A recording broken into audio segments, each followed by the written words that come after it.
I hope that your biological clocks are in sync at this point.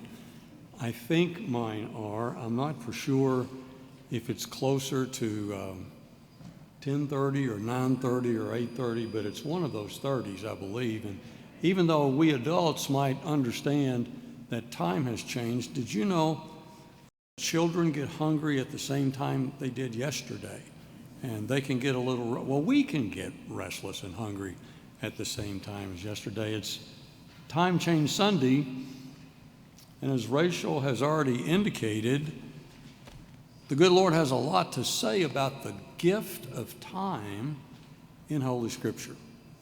Allow me, if I might, just to share a few verses from Matthew 11, and later we'll look at Psalm 90. Jesus says to those of us who tend to live way too hurried lives, "Come to me, all you that are weary and are carrying heavy burdens." Any heavy burdens out there this morning? "And I will give you rest. Take my yoke upon you and learn from me," Jesus says, "for I am gentle and humble in heart, and you will find rest for your souls. For my yoke is easy and my burden is light." Every now and then, my wife accuses me or will tell me that I might preach a little long. So she's tried to help me around some throughout the years. And as we think about Time Change Sunday and the gift of time, I want to share with you something that I keep in my study at home. This is an actual hourglass. Do not become unglued. I don't plan to preach for an hour, but I just want us to keep that there, to remind ourselves that time is passing, that the sands of time are flowing, that time for each and every one of us is a gift which too often we take for granted. Some of you may know the name Thom Rainer. He's a noted author, church growth consultant, minister. Several years ago, Thom Rainer and his son, Art, co-authored a book, and it was entitled Simple Life. Basically, it gave some biblical advice and pragmatic advice about how you and I, as followers of the Lord Jesus Christ, should spend our time, should schedule our time, because this side of heaven, let's face it, our time is limited.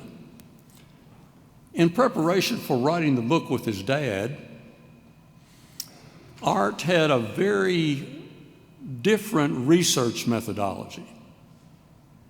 Each evening, and he lived in Boca Raton, Florida, each evening he would go to a local cemetery, which was close to his house, and he would just walk and take note of the graves and take note of the beauty of creation every evening in preparation for helping his dad write this book. When his dad asked him one evening what in the world he was doing, Art Rainer provided a simple explanation, and let me share this with you about his research. "Dad, I came to this cemetery to gain perspective. I could not think of a more inspirational location than to be surrounded by those whose earthly story had come to an end. Dad, if they could, what would they tell us? Now that their earthly lives are over, what wisdom would they want to pass on? What were their regrets? Where did they get it right? Though the sands of time in my life's hourglass are still running for me, Dad, with every breath I breathe, I am moving toward my physical closure. One day, Dad, my body will become like theirs. And Dad, on each grave marker is a dash between 2 years. The dash is time. And that is where we are, in our dash. And before there is some year placed on the other end of the dash, we need Dad to figure this thing out. On each grave marker is a dash between 2 years. And the dash is time. And that is where we are in our dash. Every one of us gathered here for worship this morning have a dash. We are alive. We have life. We are blessed with the dimension known as time. In the words of Art Rayner, we are in our dash. But what are we doing with our dash? How are we spending our time? How are we living our lives?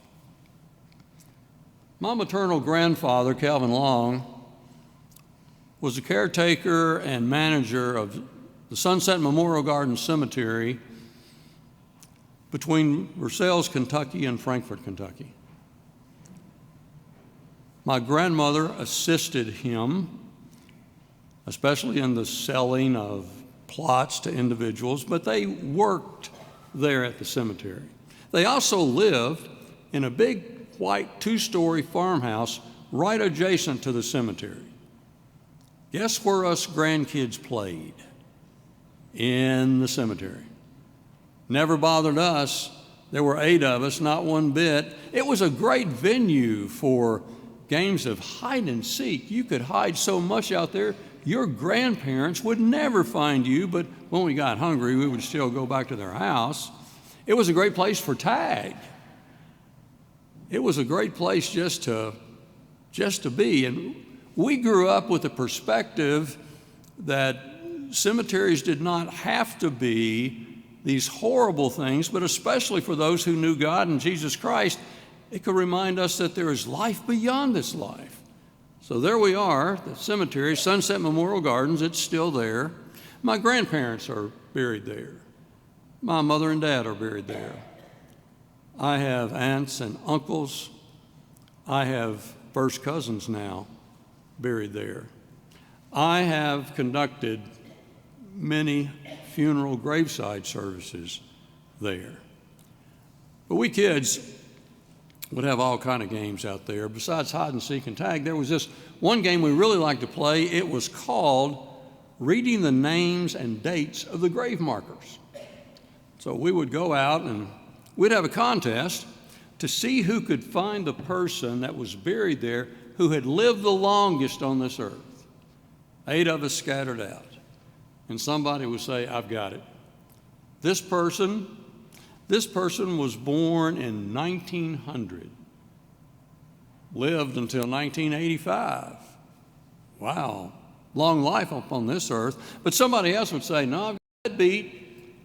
This person was born in 1880. Can you imagine that? And made it to 1875. Wow, we'd say grave markers. And then we would continue our game and say, well, this is sad. Here's someone who died who was just 16. Here's someone who died at 8. Here's a baby's grave. She lived only three days. Without being morbid or morose, and I don't mean that at all this morning, we grandkids grew up knowing that death is part of life, that none of us this side of heaven live forever. If we know Christ, we live forever, which is the greatest gift God gives us. Every now and then we would find a grave marker for a person who had not died yet, who was still alive. who just believed in getting ready. They did some pre-funeral planning, and if you haven't done that, I would suggest you do that and not leave that to your families or children. So they would come on a gravestone, and there would be date of the birth and a dash, and there wouldn't be anything on the right side of the dash. They were still living. They were still alive. The majority of the grave markers would be inscribed with the date of a person's birth, the date of a person's death, separated by a dash. But those few grave markers which still had a blank on the right side of the dash would remind us how we live in our lives. It was in 1996 that Linda Ellis penned the following poem. Here's what she said. I read of a man who stood to speak at the funeral of a friend. He referred to the dates on her tombstone from the beginning to the end. He noted that first came the date of her birth and spoke of the following date with tears. But he said what mattered most of all was the dash between those years. For that dash represents all the time that she spent alive on earth, and now only those who loved her know what that little line is worth, for it matters not how much we own, the cars, the house, the cash. What matters is how we live and love and how we spend our dash. So think about this long and hard. Are there things you'd like to change? For you never know how much time is left that can still be rearranged. If we could just slow down enough to consider what's true and real and always try to understand the way other people feel and be less quick to anger and show appreciation more and love the people in our lives like we've never loved them before, if we treat each other with respect and more often wear a smile, remembering that this special dash might only last a little while.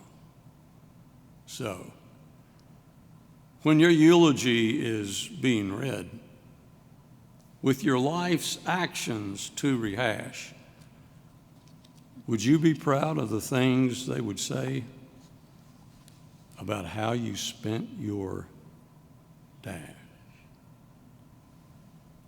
We are in our dash this morning. God grants to us the gift of life. How are we using our dash?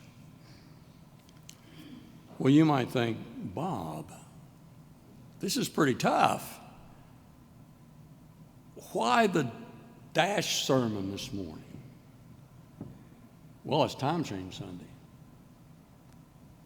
And we are more than usual focused on the gift of time and the sands of time flowing through the hourglasses of our lives. It's Time Change Sunday. But even more than that, did you know that you and I right now are in the middle of what sociologists call the FFFs, the frenetic fall frenzies? We're in them. In fact, psychologists, sociologists, ministers, counselors tell us that the time between the beginning of school in August up through Christmas in December is the busiest time of our year. So many activities, so many good activities. But if you and I are not careful, we'll forget about the best activities. How are we going to use our dash? Well, you know, there's football practice every day and a football game on Friday night. There's band practice 3 or 4 times a week, and then we play for the football game on Friday night. Then we travel and go to a marching band contest on Saturday, and we come back on Sunday because it's a long trip and it's overnight and we're exhausted at Sunday night. And there's piano lessons and music lessons and swimming lessons. There's chess club. There's beta club. There's all kinds of wonderful things that we, if we're not careful, will cram into our schedules. And yet, even Wednesdays, there's not always time for, church activities. Well, I can't go to that study. I really can't make it to that choir practice or mission friends. There's a ball game, And on Sunday nights, we're pretty exhausted because we've been on travel squads. So that gives us Sunday morning, Bob. And that's good. There's tennis practice at 10 o'clock. And there's a soccer game at 11. And I've had kids, bless their hearts, who will wear their uniforms and cleats to Sunday school so they can make it to the game. And don't get me wrong, I love sports, not as much as I love God, but let me just say, I love sports a bunch. But really? Could we give God a little time? Well, I'm going to give God Sunday mornings. I promise you, Bob, I'm going to be there. During this FFF, Frenetic Fall Frenzy deal, I'll be there for Thanksgiving and Christmas. And I think I can make it a couple of other times. I'll try my best, but there's always so many. Listen, it's more than fine to be on a travel squad. It's more than fine to take long weekends. We need to do that. But what is our priority, really? How are we using our dash? Well, we talk about it because it's biblical. It's not just Time Change Sunday. It's not just the dash poem. In fact, that little dash has been part of humankind for centuries. Psalm 90, go back and read it sometimes. It's a prayer of Moses. It's really a prayer of somebody who might be quite old, or maybe somebody that's young and wondering about the rest of their lives. Lord, you've been our dwelling place in all generations. Before the mountains were formed, you were there. You are eternal, God. You turn us back to dust and say, turn back, you mortals. For 1,000 years, God, in your sight are like yesterday when it is past, or like a watch, short time in the night.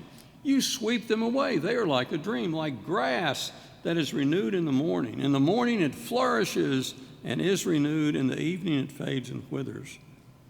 For all our days pass away under your wrath. Our years come to an end like a sigh. The days of our life, get this, are 70 years. I turned 70 last February, incidentally. I don't always take Scripture literally, but anyway, for all the days of our lives can be like 70 years, or perhaps 80 if we are strong. Even when their span is only toil and trouble, they are soon gone, even at their longest. We fly away. So teach us, God, here's a good dash prayer, to count our days, that we might gain a heart of wisdom. Well, that's something of the why we need to talk about our dash. But how can we do that? How can we break the pattern? It's not easy. Let me offer a few suggestions. Number one, get up early and pray. Bob, are you crazy? We've already just told you how busy we are. Get up early and pray. That's what Jesus did. Read the first chapter of Mark's gospel. It's a very active account of an active day in the life of Jesus. He's healing people. He's preaching to people. Everything's going great. And the next morning, they can't find him. And so the disciples look all over the place, and finally, you know where they find him? In a lonely place where he had gathered to pray. Listen, if Jesus Christ felt the need to pray. What about us? Hey, it might not be early in the morning. I'm not sure what kind of prayer I could voice or even think about then, but pick you a time and get up there. Set aside time there and pray. Second thing you can do besides get up early and pray is get an hourglass. I'm serious. You're not supposed to covet anything, but I coveted this hourglass for many, many years. It belonged to a gentleman in my church in Danville long ago, and he would let me use it periodically. And I've probably throughout the years borrowed it 3 or 4 times. And a couple of years ago, I felt the need to borrow it again to use as a sermon illustration. And the gentleman had passed away. He was a great guy, but I said, I wonder if his wife's still living. Her name was Peggy White. And I didn't know. I had an old phone number. Yeah, Bob, I remember you. Okay, well, Peggy, come on down, Bob. And I drove down to Danville and opened the door, and this 92-year-old, very spry lady, looked like she did back in the 70s when I was her pastor. She met me at the door. I've got your hourglass ready. I already dusted it off. Let's sit down and catch up just a bit. And I said, well, thank you very much. And I said, I'll tell you what, when I bring this back, we'll sit down and we'll catch up on grandkids and, for her perspective, great-grandkids, Peggy White. Well, not all that long ago, Peggy White called me up and said, Bob, you know, I've used that hourglass for a long time for a stand that was just right for me to set a lamp on it. But guess what, Bob? My grandson gave me another table, which is even better. Bob, would you like to have this hourglass? Thank you, Jesus. Yes. But every time I look at it, I'm reminded of the gift of George and Peggy White, and I am reminded, sits in my office at home, I'm reminded of the gift of life. If you don't get a big one, they come in all sizes. Get yourself an hourglass. Another thing you can do, you might not have this, but your minister probably does. This is my pastoral record book. And I've had it most of my pastoral ministry. It records all the sermons I've preached and marriages that I've officiated and funerals. Every now and then I just pick it up and look at it. 577 funerals I've done. And every funeral in here, I want to tell you, already has a year on the right side of the dash. Stillborn baby, 18-year-old who was murdered, people who have died of cancer, people who lived to be 108 years old, people whose life we celebrated, like you're going to celebrate Naomi's life this week. But there's always in my book a year, a dash, and another year. Guess what, ladies and gentlemen? There is not today a year on the right side of your dash. How are you using your dash? Well, Deborah would be saying, there's a lot of sand left in there, but don't you dare go too long. But one more thing, if you'll bear with me. I told you to get up early and pray. And I said, if you can, buy an hourglass. Borrow Vaughn's or somebody's pastoral record. And the last thing I'll share with you this morning is I want you to go buy some marbles. Did you play marbles as a kid? Oh, I did. We weren't supposed to play for keeps. Well, that wasn't any fun. So we played for keeps anyway. We did. And so it just so happened that there was this gentleman. He was starting to be senior adult age, but he liked to listen on Saturday mornings He was a ham radio operator, and he liked to listen to a show. And one particular Saturday morning, this gentleman with a golden voice, I mean, sounded like he had to be a broadcaster, he was on, started telling a story, and so he decided he would listen in. Here's what he said. A few weeks ago, I was shuffling toward the kitchen with a steaming cup of coffee in one hand, the morning paper in the other. What began as a typical Saturday morning turned into one of those lessons that life seems to bring. That's the gentleman who's going to listen in on the ham radio. And all of a sudden, he hears this guy with this golden voice who sounded like he should be in the broadcasting himself, and he was talking about, what in the world, 1,000 marbles? To someone named Tom. I was intrigued and sat down to listen to what he had to say. And here's what he said. Well, Tom, sure sounds like you're busy with your job. I'm sure they pay you well, but it's a shame you have to be away from home and your family so much. Hard to believe, Tom, that a young fella should have to work 60 or 70 or 80 hours a week to make ends meet. Too bad you missed your daughter's dance recital.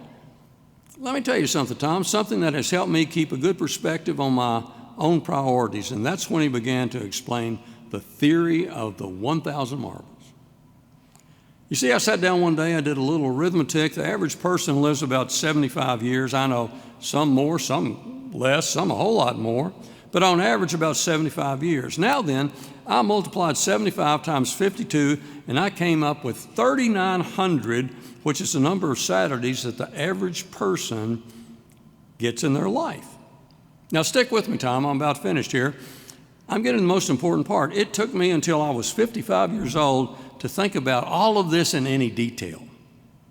And by that time, I had lived through 2,800 Saturdays. So I got to thinking that if I lived to be 75, I only had about 1,000 of them left to enjoy. So I went out to a toy store and I bought every single marble that I could find. I ended up having to go to 3 or 4 different toy stores till I could round up 1,000 marbles. And I took them home and put them inside of a large clear plastic container right here in my workshop next to my radio. Every Saturday since then, I have taken one marble out. Wow. And thrown it away. Sits there in his workshop. But every Saturday, he takes one marble out. And he throws it away. I found that by watching the marbles diminish, I focused more on the really important things in life. There is nothing, Tom, like watching your time here on this earth run out to help get your priorities straight. Now, let me tell you one last thing before I sign off and take my lovely wife to breakfast. This morning, I took the very last marble out of the container.